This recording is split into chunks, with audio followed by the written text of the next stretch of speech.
And next year we got Corbin. Corbin's been killing it lately. I don't think you've talked to Corbin. Corbin's a killer, man. What's up, Corbin? He's muted right now. Hey, bro, you're muted. Unmute yourself. It's finally glad to meet you, Rick. There you go. What's up, Corbin? How you doing? Good, good. What's going on, Zach? I'm blessed, man. Where you out of? I'm in Jersey. He's in Jersey, but he's doing how did that big deal go? Did it close? We closed like 13 of them. 13 out of the 26. Okay. We're happy the other 13. Yeah. What happened to the other one? Oh, I can't seem to get them off. I have like a list of my top issues that I wanted to ask your guys' opinions on. Okay. Go ahead. Shoot. You got the expert right here. Nice. All right. So the first one is not receiving callbacks. I'm calling like personal buyers, and I'm also calling hedges. And nobody's giving me a call back. It's just weird. Nobody's saying they're not interested. They're not emailing me. Nothing. They just disappear. So I don't know whether they're still interested or should I move on and come back or. Well, let's kind of break this down. So if you can give him a background, I mean, he just did like a 26 unit wholesaling, like insane amount he made on it. And he's having trouble closing the other 13 out of multifamily, or like, what's the situation with it just for him? They're all single family foreclosed, government foreclosed single family homes. Okay. So you successfully did half of them? Yeah. Okay. What me and the seller is doing is we were talking about just JVing together, me and the seller. Okay. But how would I go about doing that? Because all I know is JVing with somebody, not the actual seller though. So I just kind of walked in, so I don't know anything about it. The seller of the 26 properties, you're telling me they're government foreclosed? Mm-hmm. And now it's actually 133 properties. Oh my God. It's $8 million worth of properties right now that I can't seem to find buyers for. So are you the front man for all these properties, or you got them from somebody else? All right, here's how it went. You don't have to like divulge all your secrets. No. I'm just gonna give you like four major instances of how it came about. All right, so the first thing was I used Zach's post on Facebook, found found this woman that was actually working with the seller herself. And she thought that I wanted to buy the properties. Okay. So what ended up happening was she wasn't able to find a buyer. So the seller kicked her to the curb and put me in charge of the properties. Okay. So now I have the properties and he just sent me some more. So now I have 133 properties in Arkansas and Georgia. Wow. So I'm like confused. I don't know what to do. I'm like, I don't know what to do. The first 13 you moved? Mm-hmm. And the thing was, it wasn't me myself. He talked to the people. I just introduced him to the buyers. Okay. And now you're doing 100% of it, correct? Not yet. No, I haven't sent him a contract yet.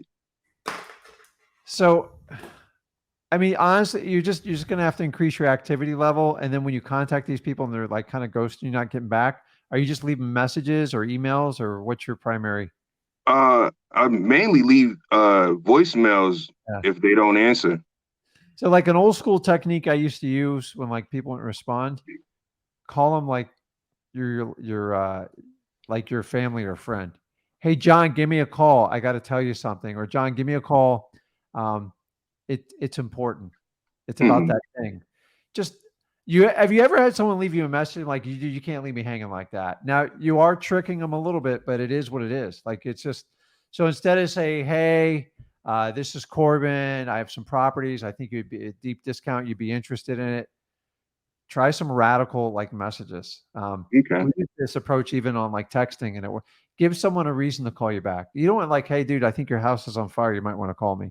You know, but it's got to be like you got to go, man. I got to call this guy back, and then when Mhm. you get him on the phone, you go, listen, I didn't mean to alarm you with that, but this is I need to talk to you, and just can I get 5 minutes of your time, and then you can kind of go in your pitch. So try not to pitch him on your mail, and just find a reason to have them call you back. Like end of story.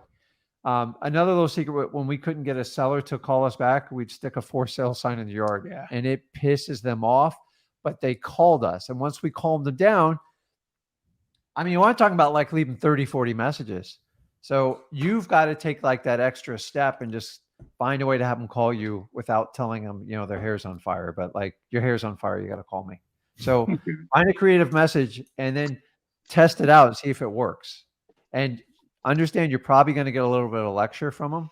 Like, hey, don't be wasting my time like this. Go, listen, dude, why I got you on the phone? Like, you guys, you buy properties. I have something for you. So I would concentrate on getting them to connect with you and stop worrying about the message.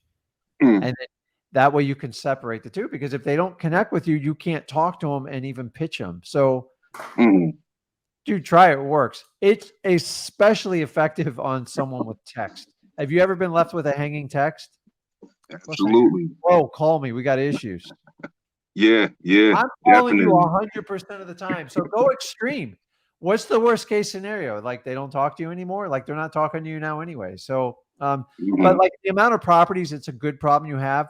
You're just gonna have to turn up the activity level like really high, and then just find a way to do the connectivity piece and stop trying to like solve everything with an email. I got to be honest with you. I'm so numb to emails. I only read the title.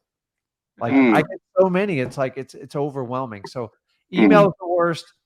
Direct phone call, and God forbid you get their cell phone number, a hanging text. I guarantee we'll get them. And then don't forget about like social media to hunt people down and chase them, because it works. Okay. You got any So ideas on it? Facebook message them. They don't live near you, so yeah, and I'd be doing those, or calling from a different phone number, Google Voice it. Like that's just kind of what I do. You can try to use LinkedIn to get some more information on it, but just you're gonna have to turn it up. So you know how many people you're gonna have to contact roughly for an average sale on it. So, dude, you got a great problem. Like, give me your problem, I'll take it. I love that. listen. If anybody can help me with this, I will definitely split whatever I make with them. So that's the second part of this call is like kind of doing the JVing, but you're gonna have to quarterback it, because you know how the daisy chaining works. It gets a little bit out of control with so if you have somebody in the chat, if someone's looking in the markets, what are you, Arkansas, and what's the other one? Arkansas and Georgia. So Arkansas and Georgia, and then go to Wholesaling Houses for Real. I mean, Justin says he wants to help. There's a lot of people on here. Just network. I think I'll ask, what's your email if you want people to help you out? Is Gardner, GARDNER, Corbin 28 at gmail.com. Aren't you New Moon on YouTube? Yes, sir. Yeah, just comment your info that you want people to go hit you up there. Just Okay. comment in the comments. I'll put it up for people. Make sure just between you and me, make sure you vet these people that email you. Not everyone that goes there is like vetted from me. I don't know who they are. You got thousands of people watching, so I don't know. It could be a good person, could be not. Statistically, one out of those people are going to be good. So what should I ask? Like like yeah, what? Because listen, I've been running into a lot of people that. Not sorry to cut you off. But No, I've been good.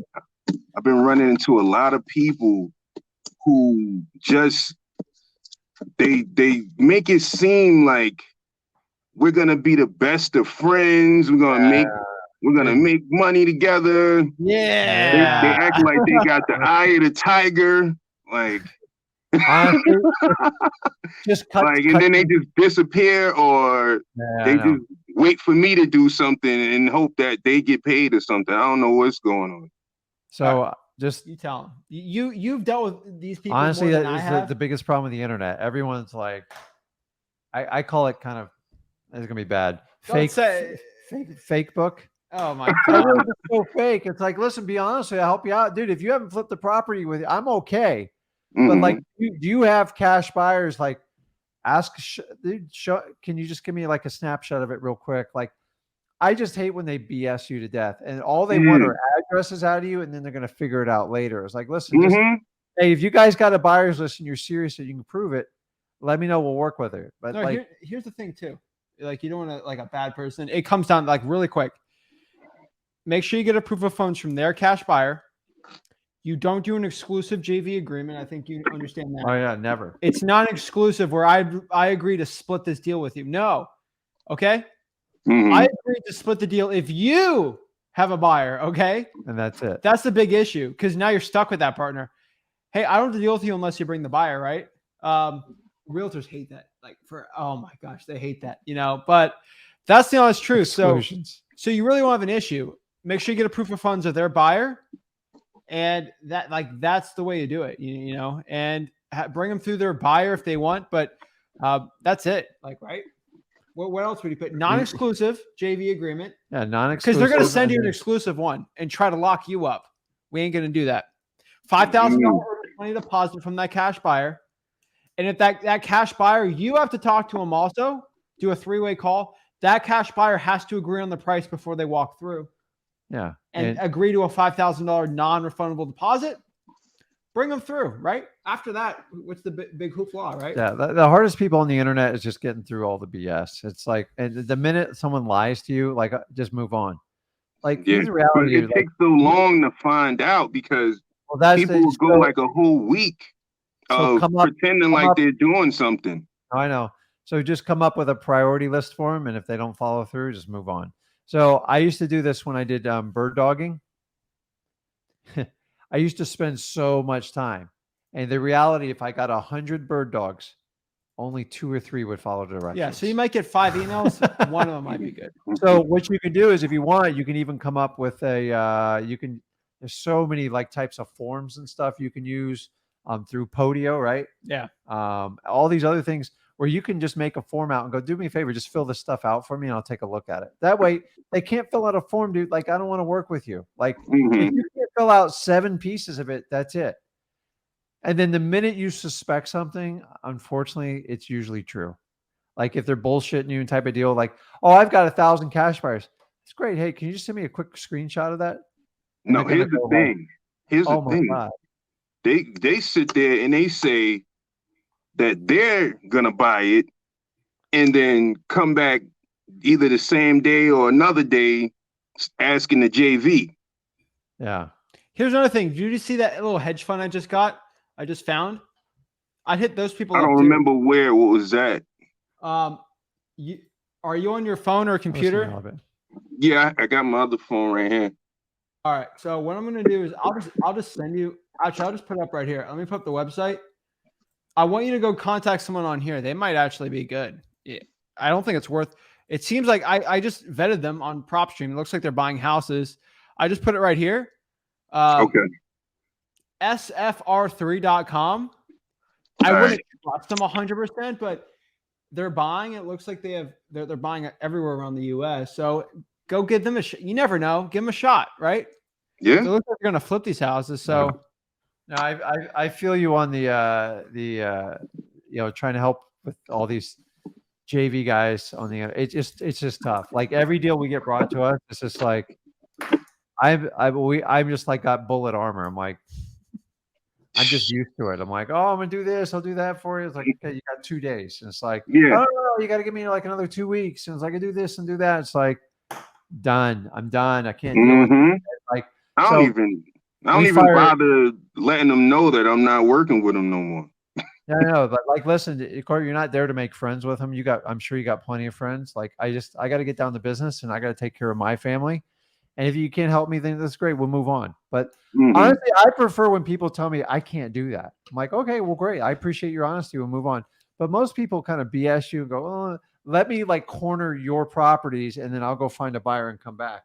And then they don't perform. So just go, listen, I'll give you like 48 hours to see if you can do anything. After that, like, I'm done with you. Like, have an expiration and just move on. Okay. But if you look at how I do, like, if you have 100 of them and you only have like a 2 to 3% success rate, understand those numbers. Yeah. If you had 10 people tell you like that, you're going to be lucky to get 1 or 2 that'll actually take any type of action or like even do a quarter of what they're going to say. So I always tell people, I don't listen to what you say. I watch what you do. I don't care what you say. Facts. I can't stand it. Yeah, facts over feelings. And the more they keep talking, just cut them off because it's just okay. Yeah, because that's how it usually goes.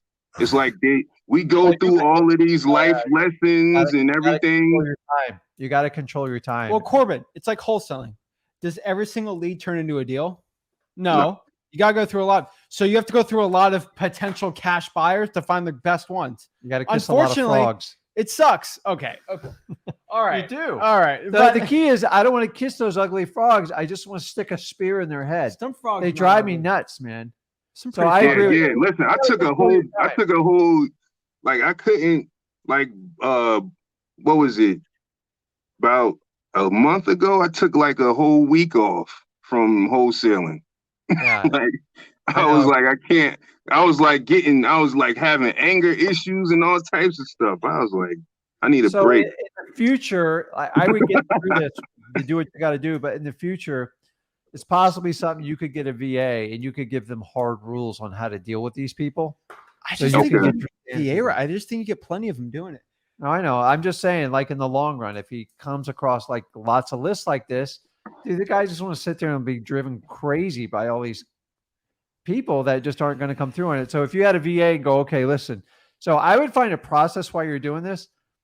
Like, when I talk to a cash buyer, I'm not here to be their friend. Like, I'm just like, let's just get to the point. Yeah. You don't have a proof of funds? Okay, well, call me if you ever get one. Yeah. Oh, well, it's complicated. No, it's not complicated. You either have money or you don't. If you don't have the money to buy it, I'm not giving you creative terms. You're not going to put me in a corner. And like, I move on. Some people get offended when I ask for proof of funds because they don't have it, and you call them to the table on it. It's just like, I tell people, like, well, Rick, I called 20 of the cash buyers back and only like 2 qualified. I go, welcome to the club. The minute they start doing the song and dance on the proof of funds, you have your answer. Move on. They don't. I don't want a song and dance when I go to sell a property, right? Like, if it's 150, you're gonna have to pay 150. Yeah, and the thing is, the prices are 70% lower or more than the retail price. Yeah, find a hedge fund. Like, those are the people that. That's what I would do. Told you. They don't really. You said go on the website that you sent me. R3 one, yeah, whatever it was, or watch the replay on this. Like, remember, how offended would you be if I said, hey, you know what, you want to go higher, you want to work this job, and it's like you got to pick up a 30-pound plate, pick up this 30 pounds, the 30-pound bag. You can just pick it up. You don't care. Like, fine, I'll pick it up. You're gonna be like, how dare you ask me that I can pick up 30 pounds? Yeah. Same thing with the cash buyer. Yes, how dare you ask me that? I buy properties all the time. I think people are flaky when they don't ask me for proof of funds. So yeah, like, no problem here because I'm used in custom and I'm trained to do it. And I know they're serious about selling it. When they don't ask me for it, like, I'm like, why aren't you? Like, I'm so programmed. I don't want to waste time. And I think you should do the same. I would get through these last 13 and I would take some time when you're done and take the lessons you've learned, like the stuff that like burnt you out, and then find a way that you can manage that part. Because if you're going to keep doing, because what happens is you're going to get in a niche here. This is how everyone does it. And like, all of a sudden everyone's giving you lists of stuff and go, man, I can't sit here and like deal with these people. And you just need to find a way to filter through that process. But a good VA, if you train them because you've been through the pain, you can prevent it. So I think you're on the right track with everything. Yeah, it's just kind of depressing knowing that you got $8 million worth of property and you can't move it. I bet you know it's more stressful, Corbin, when you have nothing. It's true. I'm telling you, dude, and I've been in that position with mouths to feed and stuff when I was a lot younger, and you have a better problem. So like, be grateful for the situation you have and just find a way to work through it. I just don't want to lose it. I don't want to lose it. I agree. That's what I'm afraid of. The seller just saying like, you know what, this ain't working. Well, go out there, call a bunch of hedge funds and look up hedge funds, and don't tell me, I don't want to know your city that you have this deal. Do not tell me, please. No, it's like 30 different cities. Good. I don't want to hear it. But let's say you're in Georgia. Let's say it's in New Brunswick or whatever, okay? Go to look up New Brunswick title companies with investors and call those title companies New Brunswick Real Estate Investor Associations, the New Brunswick hedge funds. We buy ugly houses in New Brunswick. Just search that and just call all day, man. Like, you're one of the rare exceptions where it's probably worth it for you to be working most of your day doing cash buyers and finding more sellers. Correct. You don't want to cut out your marketing, but you got 13, get them done, man. And possibly get someone that you trust through some other relationship to help you like rip through these calls and give them a percentage of the deal. Like, I got one guy who's actually watching right now, I think. Okay. Well, did you get him on it? Go work with it. So get through this and then take some time to reflect on it and go, okay, I'm going to keep going for this. I got to find a little bit better system to kind of work it through. But you got a good problem, dude. Yeah. You just got to finish it and get through it. So yeah, man, you're almost at year end. So it's like a perfect time. Get through it so you can satisfy your relationship and then just harvest as much cash as you can out of it. Yeah. I'm not even adding my own price to it. I'm just keeping it as is. Really? Wow. Yeah. I haven't even added any money to it. Okay. Well, go on Facebook and just like right now, you got to do the action. So go out there. There's a buyer out there for it. You just got to go and find it. You got it, man. You just keep working out. Don't take a week off though. You got to get this done. Yeah, man. No, I'm not doing that no more. That's over. Yeah, you got to get as much done by like the 22nd, 23rd, because you know people are going to tune out after that a little bit. So yeah, go get it, man. You got this. You got it. All right. So I mean, you basically answered all my 8 questions without me having to ask them. So, perfect, man. Hey, you got a lot of people in the chat, so just kind of do me a favor and just comment your info on there.